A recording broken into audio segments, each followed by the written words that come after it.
911, what is your emergency? Oh, oh my goodness, thank goodness. I think there's someone trying to, break into my house. They're trying to rob me, and I need help. Well, sir, our station has decided to, defund our police department, and all the money has been sent to different programs around the city. Okay. What do you have to help me? What can you possibly do that could help me in this dire situation? This is a life or death situation. I need your help. Okay, sir, please remain calm. Well, we have social workers, counselors, along with universal health care.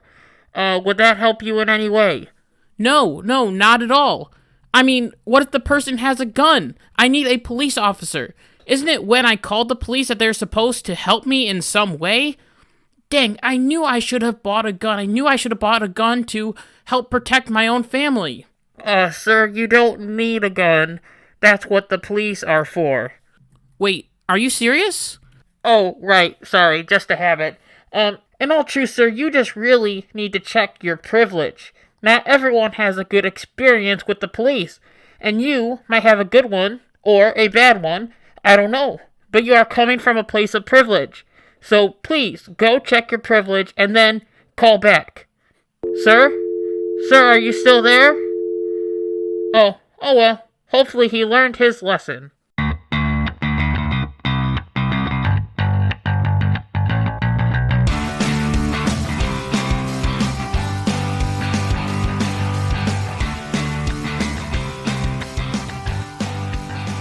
Hey, what's going on, everybody? It's Kyle Dockery with the Dockery Docket. We are here with our very 30th episode of the Dockery Docket. I'm excited to be here, and I hope that you are excited to be here as well. So, there seems to be a new idea that is coming from the radical left, and that is to get rid of the police force. That's right. There are actually people in our world today that think that it would be a great idea if the world had no police. Can you imagine just how peaceful it would be? Instead of police officers patrolling the streets, more than likely you will have criminals roaming the streets. And who is going to stop them? Well, I guess no one. I guess this is the purge, and what a time to be alive. Now, this story has a lot of layers in it, because there are people that are saying that defunding the police actually doesn't mean defunding the police, but what they should do is give the money that is going to the police and give it to the community as a whole. So, according to NBC News, the people calling for the defunding of the police department sees the department's budgets as bloated and misappropriated when other crucial city services have to beg for scraps. There is an idea that if we take the money that goes to the police department and put it into the city, then all of a sudden, like magic, crime will just go away. This, of course, is untrue, as crime will probably continue to go no matter what. So even though crime will more than likely still go up, even when we decide to give money to different programs in a city, there can still be some common ground on this issue.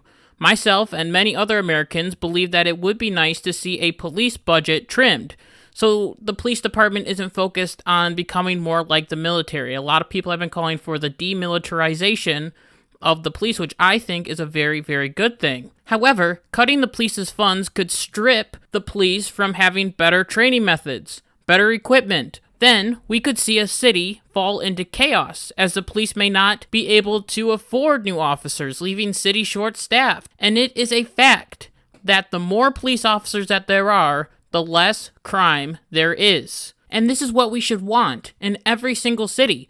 We should want less crime, not more crime. So even though this idea of defunding the police in the sense that we're taking the money away from the police department and we're putting it into the city may not work, that is definitely a better alternative than absolutely abolishing the police force altogether.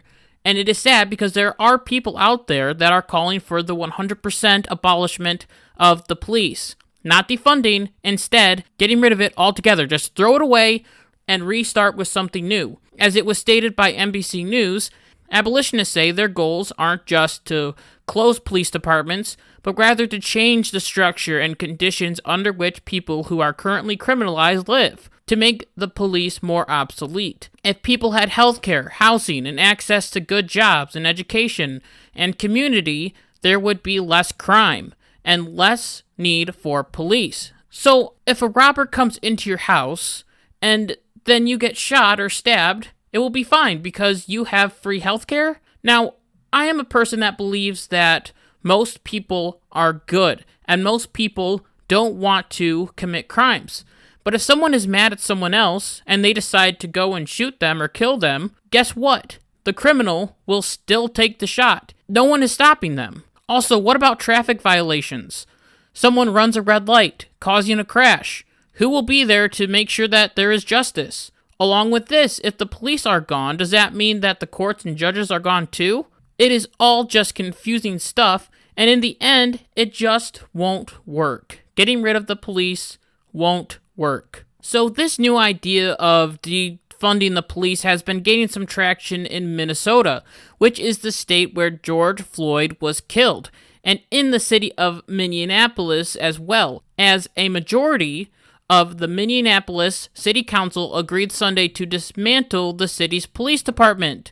So the big question on everyone's mind is, what are they going to do to replace the police department? Well, the council president, Lisa Bender, recently spoke and said she called the city's relationship with the department toxic and vowed to recreate the system of public safety that actually keeps us safe. Along with this, the council president also said in an interview with CNN that calling 911 comes from a place of privilege. As she said, for those of us from who the system is working, I think we need to set back and imagine what it would feel like to already live in that reality where calling the police may mean more harm is done. So she wants public safety that works for everyone, and she doesn't want people to call the police because that would mean privilege. So the problem is that if this moves forward, and this goes through and it becomes law and the police department is disbanded, no one will know what to do. No one will know who to call, and crime will spike. There seems to be no real alternative to this situation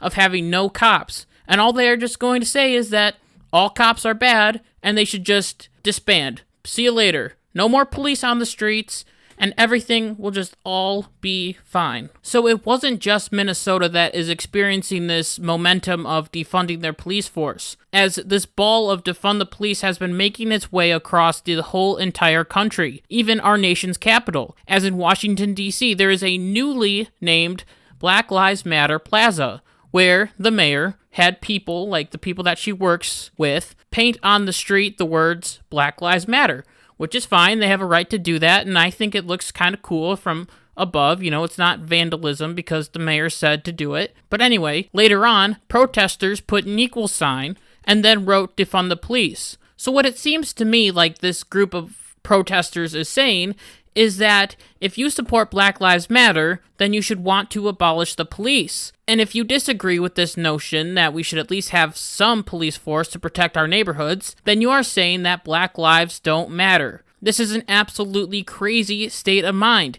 and it is something that people should be able to call out without fear. Is it possible that both Black lives do matter and we need a police force that can help protect Black lives or anyone else?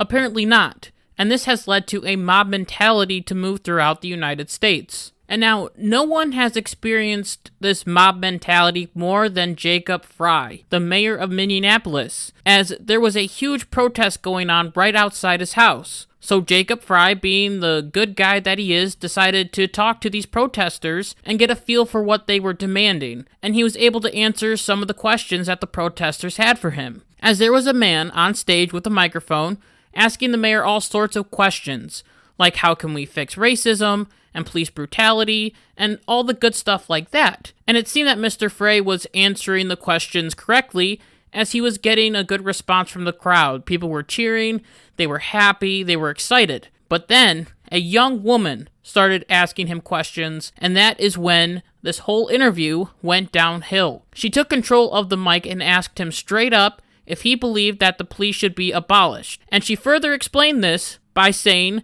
that we don't want more police. So this isn't an idea that we talked about at the very beginning of defunding the police and giving it to other services. This is a complete dismantlement of the police force, a complete abolishment of the police force. She then explained it is a yes or no question, instructing the crowd to be quiet and reminding them that the mayor is up for re-election next year.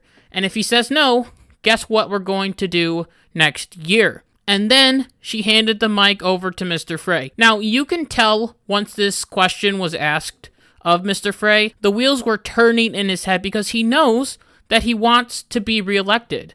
And he also wants to be with the people. He wants to agree with the people. But he can't, because he can't believe in this idea of totally getting rid of the police. So he answered honestly and said, I do not support the full abolition of the Minneapolis Police Department. With that, the protesters began their chants of, go home, Jacob, go home, and shame, shame. And a lot of people were yelling, get the F out of here, and other demeaning things. And he was forced to leave, and it was a funny sight because he just sort of stepped over different protesters while they were all screaming at him. It was a walk of shame. Really, it was, for him. And we can see from this how easy it is for the mob to turn on different people. I said at the beginning when he was talking to the first guy, he was answering questions correctly. He was getting good vibes from the crowd. He was getting cheers from the crowd. But then once he said something that he believed that was true, guess what? They turned on him. They told him to go away. And more than likely, they will vote him out.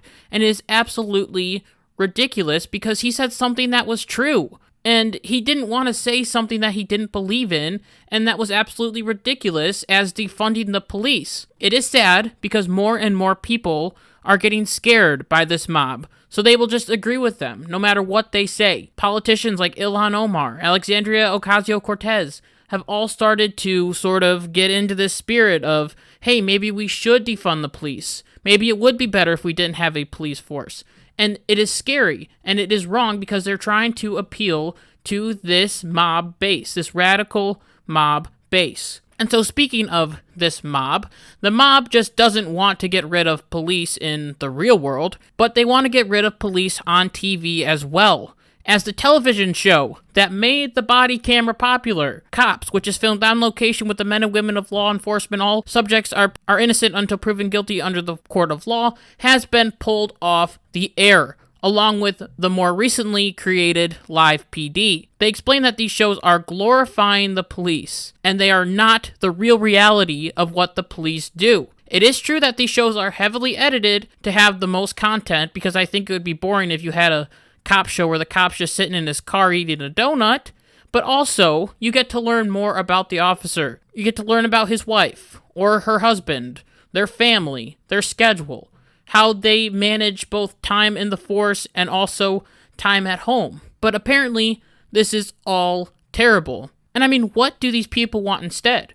Shows where the police are just shooting people for no reason? No, they want all these shows gone because they show the police in a positive light. No more positive light for the police. And apparently they should just all be seen as horrible. Along with this, don't think that the police dramas are safe because the mob wants to get rid of them too. That's right. SVU, Law and Order, Criminal Minds, all got to go. And don't forget about the worst one of them all. The most terrible, terrible police show ever. Paw Patrol. That one is about to be on the chopping block as well. I can't describe to you how dumb this is. Paw Patrol is a children's show that follows around a group of puppies that try to help people. So this was started last week after the Paw Patrol Twitter page released a statement saying that they want more black voices to be heard. And the comments were just insane. People were saying things like, euthanize the police dog, defund the Paw Patrol, all dogs go to heaven except for the class traitors in the Paw Patrol. Of course, these might have been jokes, but the New York Times explanation of this was classic. They explained that even big-hearted cartoon police dogs, or maybe especially big-hearted police dogs, are on notice. The effort to publicize police brutality also means banishing the good cop archetype, which reigns on both TV and in viral videos of protests themselves. Paw Patrol seems harmless enough, and that's the point. The movement rests on understanding that cops do plenty of harm. This is ridiculous, okay? 100% pure insanity. The idea of wanting to cancel a kid's show because the dog is too nice is absurd. Because I believe that we need shows like this for younger audiences, to show them that there are people out there that are willing to help them. Growing up, I've experienced these different types of programs, as I believe they were called rescue heroes. Most of them were firefighters, I believe. I don't remember any police officers, but the point still stands. From that show, I didn't get the idea that the show isn't true and that the fire department was not going to come to my house or they were just going to let my house burn. But no, what I learned is that if there is an emergency, I should call 911 and someone will be there to help. Are we, as a society, going to start telling our kids that all cops are bad and we should never call them because they cause harm? No, that is dangerous. And it could create a world where the respect for our law enforcement is gone. And then who do you have to protect you? No one. What I learned from those TV shows, those rescue hero TV shows, was my address and how to handle different situations if I'm in a fire, where I'm supposed to go, what I'm supposed to do. And those are important lessons that every single child needs to learn to be safe. And that's what we need in a society. We need to let kids know that there are people out there that are able to help us. And this idea of getting rid of a kids program is absolutely absurd, and it is absolutely stupid. So I understand that there needs to be some changes in our police force if we want to live in a country where everyone can feel safe. However, the idea of abolishing or even defunding the police is very, very scary. We can all agree that police brutality is wrong, and there can be logical ways that we can fix that. But putting more lives at risk and giving the streets to criminals is not okay, and is something that we cannot have in America. There are no states or cities that have decided to disband their police force, but we will talk about that later this week. And I just wanted to thank you for listening to this episode of the Dockery Docket. And until next week, on Tuesday at noonish, like my mom always says, be good, be kind, be loving. Goodbye.